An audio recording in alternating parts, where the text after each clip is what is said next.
네, 우리 지난 시간에 감염병을 분류할 때요.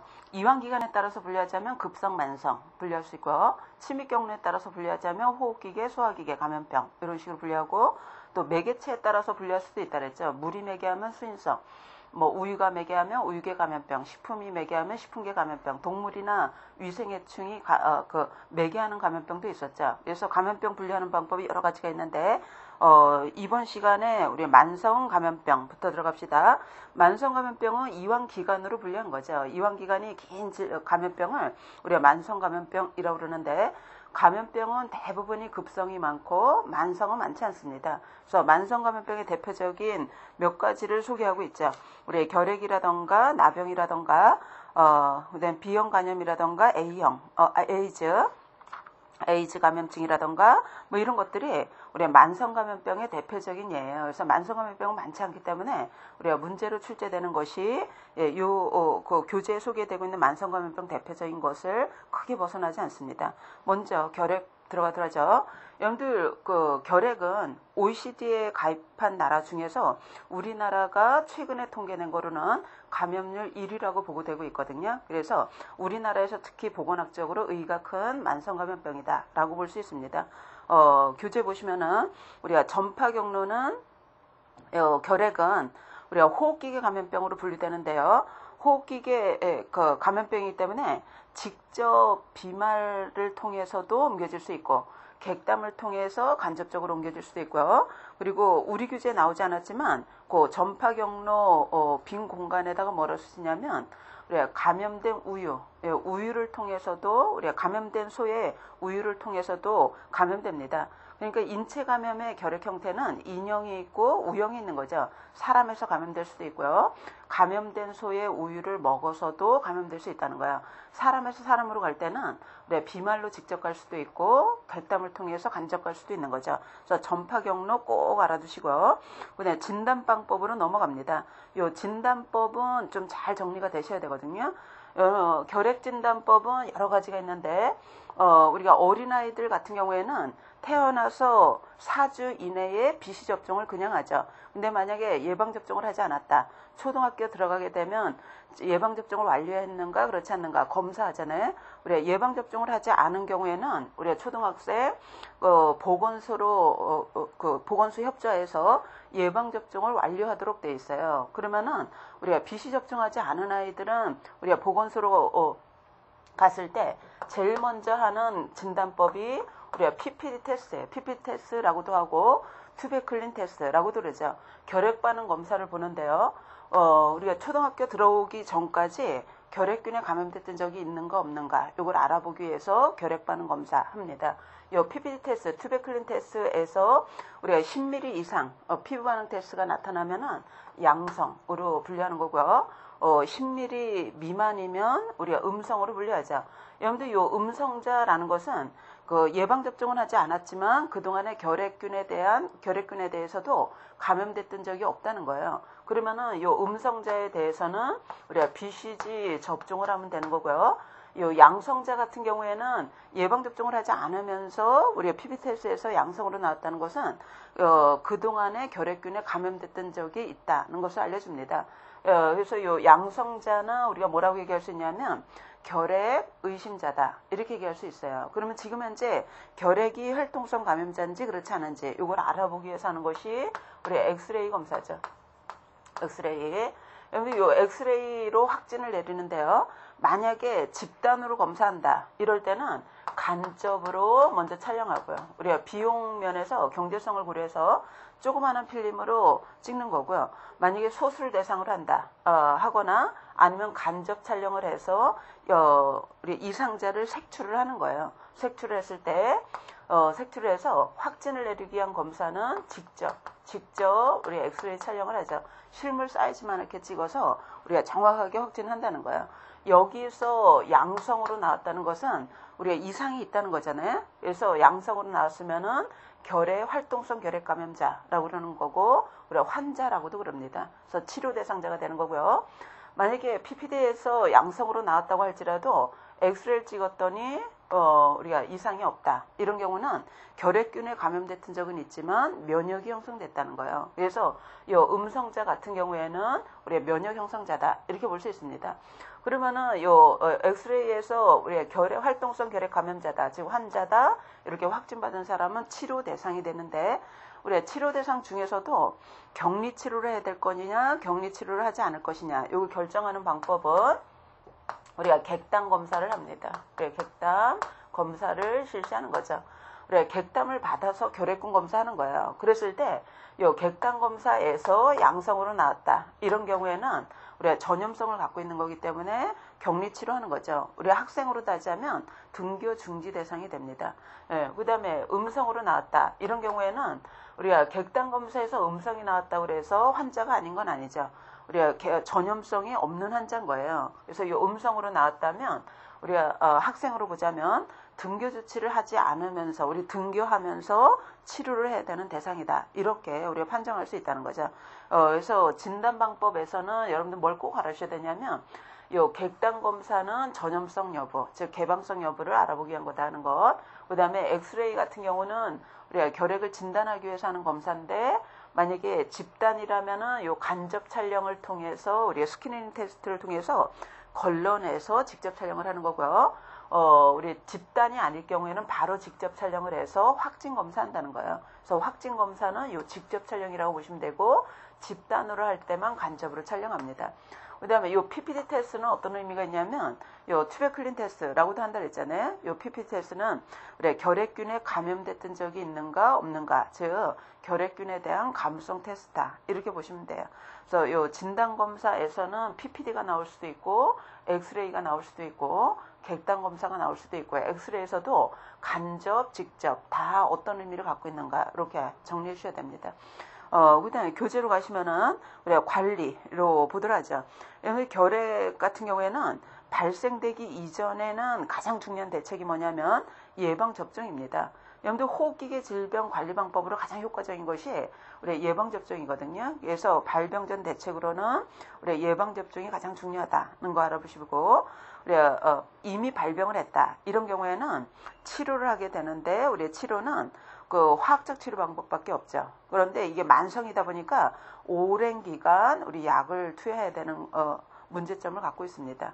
그래서 결핵은 이 정도 우리가 보도록 하죠. 그래서 전파 경로 반드시 알아두시고 그다음에 진단법 잘 정리하시고 관리 방법에서는 발병 전에는 가장 강조하는 것이 예방접종.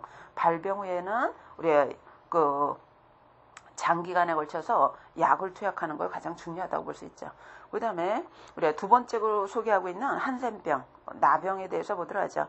여러분들 나병 같은 경우에는 그 전파 경로가 사람에서 사람으로 우리 직접 전파, 그러니까 직접 전파 된다는 것. 그런데 우리가 모든 사람이 이 나병균에 대해서 감수성이 있는 게 아니거든요. 요 나병균에 대한 감수성은 선천적으로 타고나는 거로 알려져 있어요. 그래서 나병균에 노출되더라도 다 걸리는 것이 아니라 우리가 나병균에 대해서 감수성, 즉 저항력이 없는, 선천적으로 저항력이 없는 사람이 나병균에 노출됐을 때 우리가 감염되죠.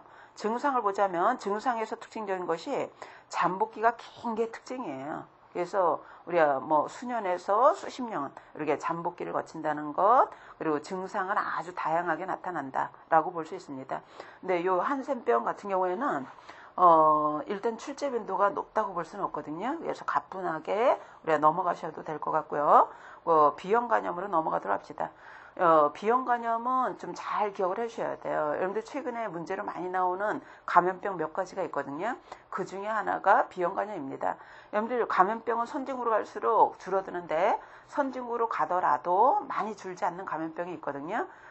간염이라던가 뭐 성병이라던가 이런 것들은 그 선진국에서도 우리가 빠르게 줄지 않는 거로 알려져 있고요. 오히려 일부는 더 증가하는 거로 알려져 있습니다. 그래서 우리나라에서도 간염은 보건학적으로 중요한 의미가 있다는 거죠. 근데 만약에 여러분들 간염에 대해서 시험 문제가 나왔을 때 A형을 물을 수도 있고 B형을 물을 수도 있고 C형을 물을 수가 있어요.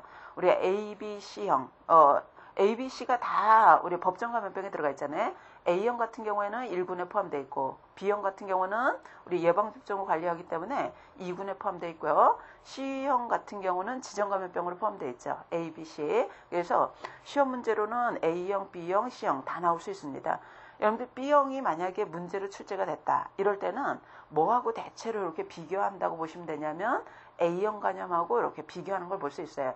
A형은 급성이 많고요. B형은 급성보다는 만성이 많은 간염에 속합니다. 우리 간염을 유발하는 바이러스 발견된 순서에 따라서 A, B, C, D 뭐 이런 식으로 이름을 붙여가는 거죠. 그러면은 B형 간염 보도록 합시다.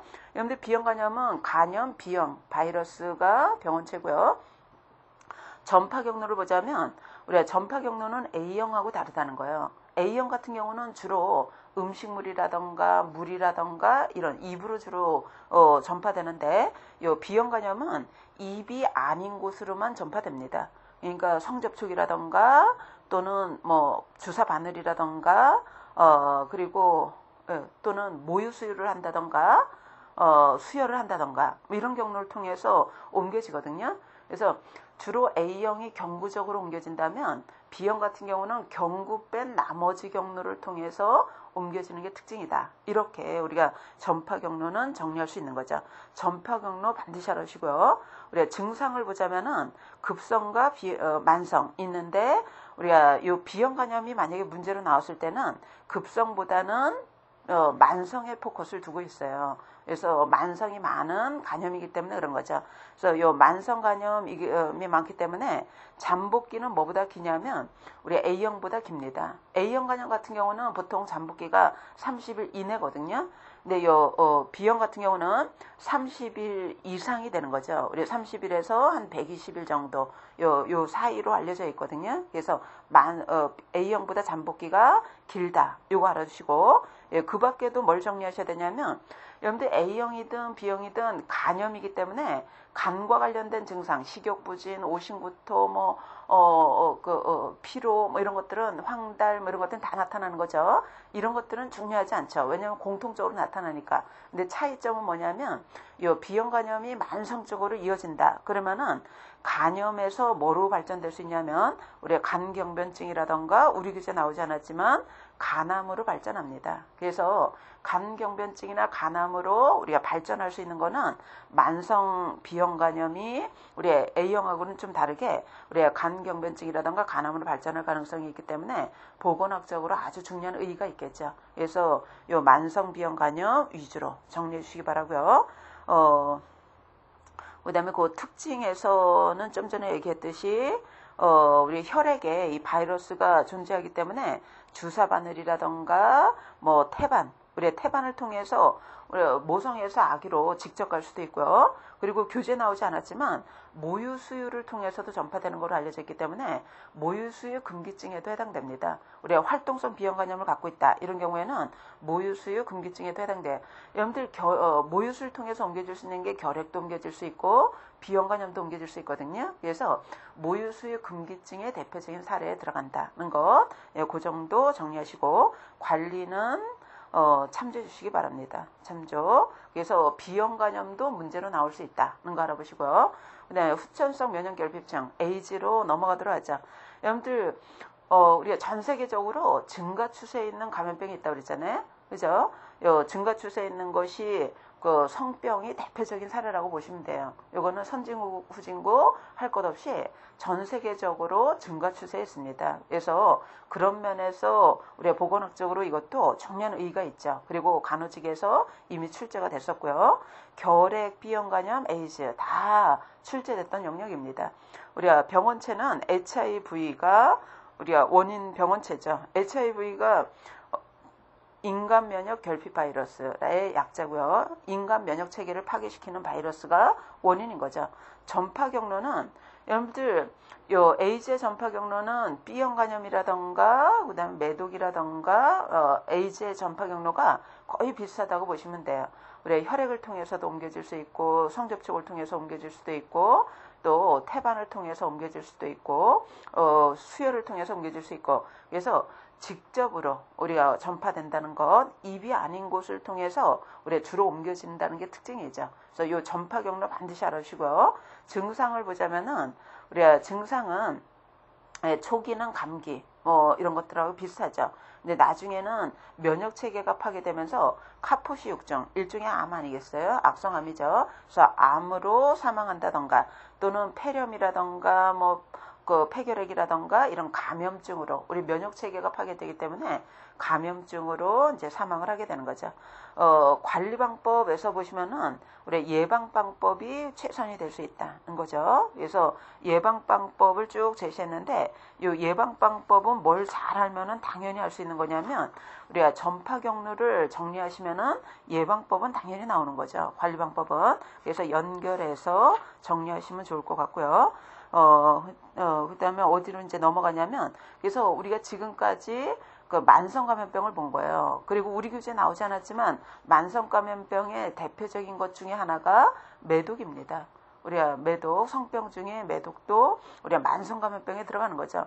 매독의 전파 경로는 뭐하고 거의 흡사하냐면, 비형간염, 에이즈, 매독, 전파 경로가 거의 흡사합니다. 그래서 거의 같다 이렇게 알아주시면 되겠고요. 근데 요 매독 같은 경우에는 우리가 전파 경로가 우리가 접촉을 통해서 주로 전파가 되는데 나중에 혈액으로 흡수되기 때문에 뭐 주사 바늘이라던가 수혈이라던가 태반이라던가 이런 걸 통해서도 옮겨집니다.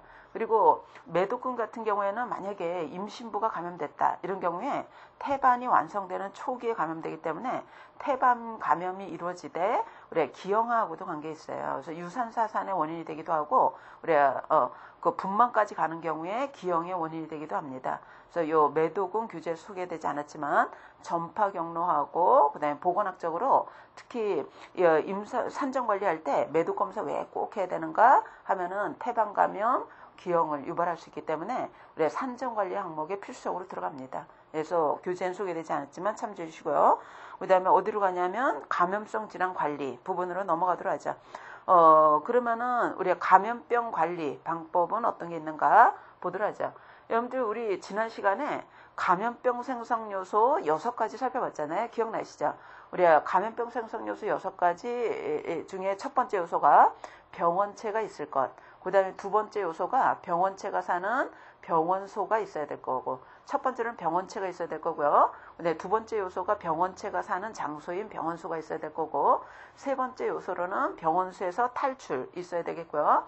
네 번째 요소가 전파 경로가 있어야 될 거고, 다섯 번째는 침입이 되게 신숙주로 침입이 됐어야 되고, 여섯 번째가 그 침입된 새로운 숙주 안에 감수성이 있어야 되는 거죠. 그래서 감염병 생성 과정은 6단계로 구분할 수 있는데, 그렇기 때문에 감염병 질환의 관리는 이 6단계 어느 단계를 관리하더라도 감염병 고리는 끊을 수가 있는 거예요. 그러면은 여러분들 교재 봅시다.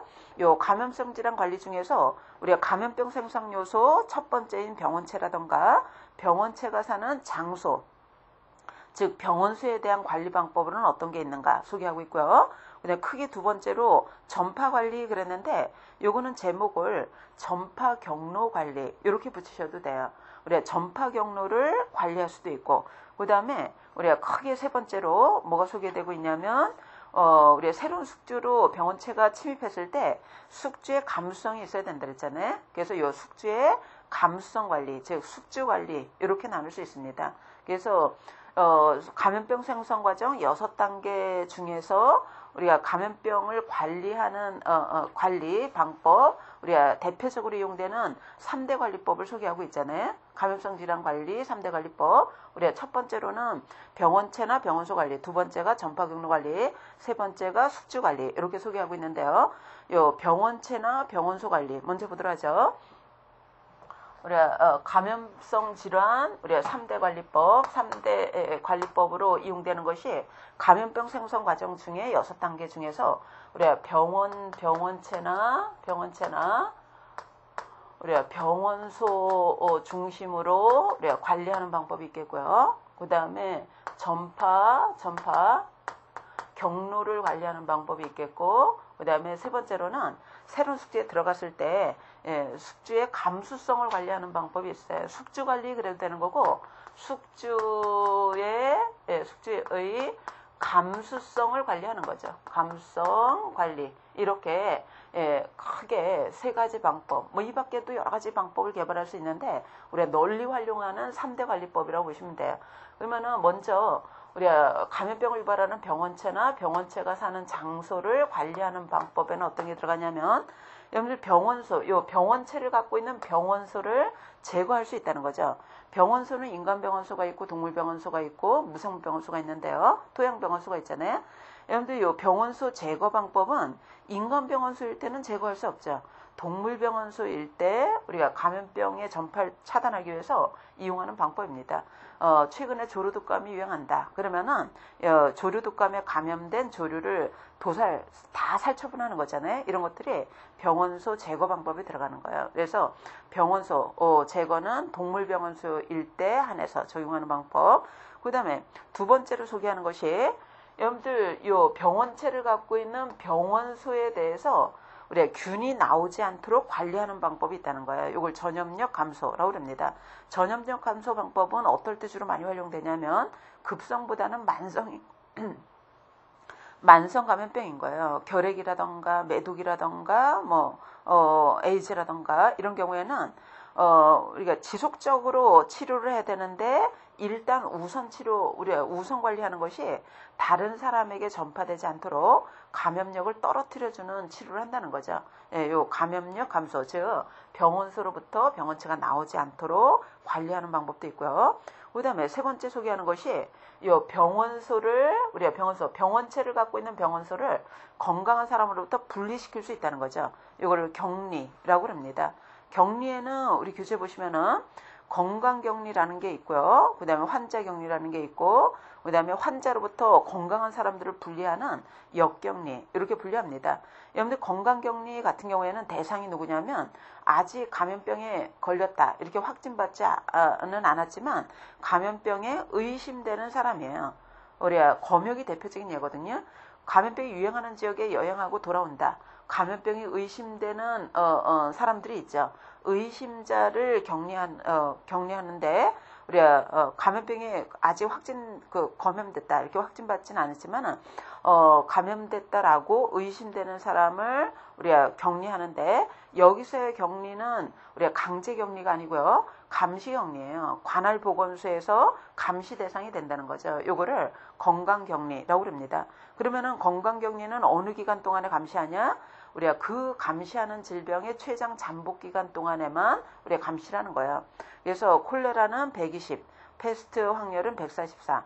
그 다음에 우리 교재는 없지만 반드시 추가해 주셔야 되는 것이, 사스하고 AI 감염증 같은 경우는 우리가 지금 열흘로 돼 있어요. 열흘 이렇게 정해져 있습니다. 지금 현재 검역법에 나와 있는 검역 질병이 콜레라, 패스 확률, 그 다음에 사스, AI, 그 다음에 신종플루 들어가 있어요.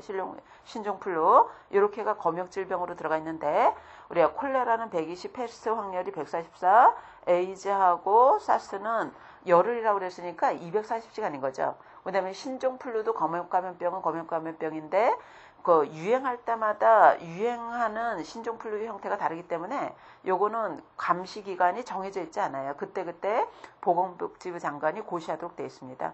그래서 건강격리는 그 감시격리다, 의심자를 대상으로 한다, 잠복 기간 동안 감시하는 걸 얘기한다. 이렇게 정리할 수 있고요. 그 다음에 환자격리 부분으로 가도록 하죠. 여러분들 환자격리 같은 경우에는 감염된 환자를 대상으로 하는 거예요. 감염됐다라고 확진받은 사람을 대상으로 해서 격리하는 방법을 얘기하는데, 그러면 언제까지 격리하는가? 병원소로부터 병원체가 나오지 않는다는 것이 확실해질 때까지 격리합니다. 그래서 병원체가 발견할 수 없을 때까지 이렇게 해도 되는 거고요. 병원체가 정확하게는 병원체가 나오지 않을 때까지, 즉 우리가 전염력이 없어질 때까지 우리가 격리를 하는 거죠. 그 다음에 역격리. 여러분들 역격리 같은 경우에는 보통 환경으로부터 그 감염되는 걸 방지하기 위해서 일반적인 환경으로부터 그 환자를 거꾸로 격리하는 방법을 우리가 역격리다, 반대격리다라고 그러죠. 우리 임상에 가면은, 병원에 가면은, 뭐, 암 치료 받는 사람이라던가, 또는 면역 치료 받는 사람이라던가, 화상 환자라던가, 뭐, 에이즈 환자라던가, 이런 경우에는 우리가 일반 환경에 있는 균으로부터 감염될 수 있기 때문에, 우리가, 이런 무균 환경으로 격리시키잖아요. 요거를 역격리라고 그러는 거죠. 그래서 요 격리 형태, 요것도 문제로 나오는 내용이에요. 잘 정리하시기 바라고요. 예, 그 다음에 요 전파 경로 관리 부분 보도록 하죠. 전파 경로 관리. 여러분들 감염병 생성 요소 중에 요 전파 경로에 대해서 관리하는 거거든요. 전파 경로는 직접 경로가 있고 간접 경로가 있다고 그랬죠. 여러분들 여기서의 전파 경로 관리는 직접보다는 간접 경로 관리를 얘기하는 거예요. 그러면은 간접 경로라는 것은 매개체 관리하는 걸 얘기하잖아요. 매개체는 우리가 살아있는 생물체도 매개체가 될 수 있고 살아있지 아니한 무생물, 물, 우유, 식품, 공기, 토양 뭐 이런 것들도 매개체가 될 수 있거든요. 그래서 요 전파 경로 관리 방법은 주로 우리가 전파 경로 관리는 직접 전파보다는 간접 전파되는 매개체에 의해서 전파되는 경로를 관리하는 거다라고 보시면 되겠고, 물, 우유, 식품 같은 우리 간접 매개체, 무생물 매개체라던가 그다음에 위생해충 같은 생물 매개체 관리하는 방법을 얘기합니다. 그래서 전파 경로 관리하는 방법은 우리가 매개체가 서식되지 않도록 정기적으로 소독 관리한다던가 그다음에 전파 동물 관리한다던가 그다음에 물이라던가 식품 위생 관리한다던가 이런 것들이 여기에 들어가는 거죠. 그러면 이 전파 경로 관리, 여기서 전파 경로 관리는 우리가 중간 매개체 관리를 하는 걸 얘기한다 그랬잖아요. 위생해충이라든가 물, 우유, 식품 이런 것들을 관리하는 걸 주로 얘기하니까 우리가 호흡기계보다는 주로 소화기계 관리 방법으로 많이 활용됩니다. 소화기계 감염병 같은 경우는 물, 우유, 식품, 파리바퀴쥐 뭐 이런 것들을 통해서 주로 옮겨지기 때문에 소화기계 감염병의 주된 관리 방법이 뭐냐? 전파 경로 관리라고 보시면 되겠어요. 그 다음에 크게 세 번째로 우리가 숙주 관리 있죠. 여러분들 우리 감염병 생성 요소 6번째 단계가 숙주의 감수성이잖아요. 요 숙주의 감수성을 관리할 수 있다는 거예요. 우리가 감수성을 낮춰주면 즉 면역력을 높여주더라도 감염병에 걸리지 않겠죠. 그래서 요 숙주의 감수성을 낮춰주기 위해서 즉 면역력을 높이기 위해서 하는 방법이 우리 예방접종이 들어갑니다. 그러면은 예방접종은 어떤 질병 관리할 때 적합하냐? 우리가 호흡기계 질병 관리할 때 우리가 가장 효과적인 방법이에요. 소화기계는 요 전파 경로 관리가 중요하다면 호흡기계는 직접 전파되다 보니까 우리가 전파 경로, 여기서는 주로 매개체 관리하는 걸 얘기한다 그랬잖아요. 그래서 전파 경로 관리보다는 오히려 우리가 호흡기 감염병은 감염자로부터 감수성자로 옮겨지기 때문에 감수성자의 면역력을 더 높여줘야 되더라는 거예요. 감수성을 낮춰줘야 된다는 거죠. 그래서 예방접종으로 관리하는 게 효과적이다. 이렇게 볼 수 있습니다. 그래서 우리가 아주 길게 요 감염성 질병, 우리가 질병 관리에 대한 얘기는 요 정도 우리가 시간이 한정되어 있기 때문에 요 정도 다루도록 하고요. 문제는 시간 관계에서 여러분들이 쭉 푸시는데 우리가 한 두 개 문제 정도만 짚고 넘어가도록 하죠. 예. 어디 보시냐면 기출문제, 우리가 기출문제의 10번 한번 보도록 하죠. 기출문제 10번 보시면은 급성 질환에 사용되는 지표 중에 가장 적절한 게 뭐냐라고 그랬는데 여러분들 우리 저 앞에서 급성 질병 같은 경우에는 발생률은 높은데 유병률은 낮다 이렇게 얘기를 했죠. 그래서 급성 질병 관리 사업할 때 가장 중요한 자료가 되는 것은 기초 자료가 되는 것이 급성 질병 관리 사업하는데 자원이 얼마나 필요하냐, 그다음에 급성 질병 관리 사업이 얼마나 잘 됐냐 뭐 이런 것들을 평가할 때 중요한 지표는 유병률보다는 발생률입니다. 그래서 우리가 유병률보다는 발생률이기 때문에 1번보다는 3번이 더 답이 되는 거예요. 그래서 요거는 답을 좀 수정해 주시는 게 맞을 것 같고요. 그 다음에 몇 번을 보냐면 30번으로 갑니다. 기출문제 30번으로 가도록 하죠. 콜레라가 예상되는 시기에 보건간호사가 해야 될 일은 이라고 그랬는데 요거는 보는 입장에 따라서 다소 좀 답이 달라질 수 있을 것 같아요. 여러분들 콜레라라는 것은 급성 감염병이잖아요. 근데 평상시에는 이 콜레라가 유행하지 않는 거야. 보통 콜레라는 물, 우유, 식품을 통해서 옮겨지는데요. 가장 주된 매개체가 물입니다. 그러니까 수인성 감염병의 대표적인 예라고 보시면 되거든요. 그러면 수인성 감염병은 언제, 그 수인성 감염병, 물이 오염됐을 때, 예, 갑자기 유행할 수 있는 거예요. 그러면은 우리가 물이 오염됐을 때 환자 발생이 많아지는 것을 우리가 감염병 유행이라고 하거든요. 그래서 콜레라는 우리가 수인성 감염병의 대표적인 예고요. 우리가 물이 오염됐을 때 갑자기 유행할 수 있다는 거예요. 그러면은 이 콜레라가 예상되는 시기에 그 지역에서 보건간호사가 해야 될 일은 이 콜레라 감염병이 지금 유행하고 있는가 그렇지 않는가를 알아봐야 될 거 아니겠어요? 그러면 급성 감염병이 평상시보다 많이 발생하는가 그렇지 않는가 요거를 보는 게 더 급선무입니다. 그래서 여러분들 생활습관 조사도 필요하겠지만 근데 생활습관은 급성 감염병보다는 만성질환하고의 관련성이 아주 높아요. 그래서 이 콜레라라는 급성 감염병이 예상되는 또는 유행이 예상되는 지역에서 우리가 우선 해야 될 것이 콜레라가 유행하는가 그렇지 않는가를 우리가 관찰을 해줘야 되는 거거든요. 그러려면은 증상 발현 유무를 조사하는 게 더 우선돼야 되는 일이에요. 그래서 예, 요거는 보는 입장에 따라서 1번을 할 수도 있고 3번을 할 수도 있는데 급성 감염병이 나오면은 3번을 대체로 정답 처리하는 걸로 보여집니다. 그래서 요거는 또 1번보다는 3번이 적절할 것 같아요. 3번이 적절하고 만성질병 같은 경우가 생활습관 조사가 더 중요하다고 볼 수 있습니다. 그래서 이것도 3번으로 보는 게 적절할 것 같고요. 나머지 문제는 여러분들이 시간 관계상 쭉 풀어가시면 될 것 같아요. 그래서 이번 시간은 이렇게 짤막하게 우리가 마무리 짓고 조금 쉬었다가 우리 가족 간으로 넘어가도록 합시다.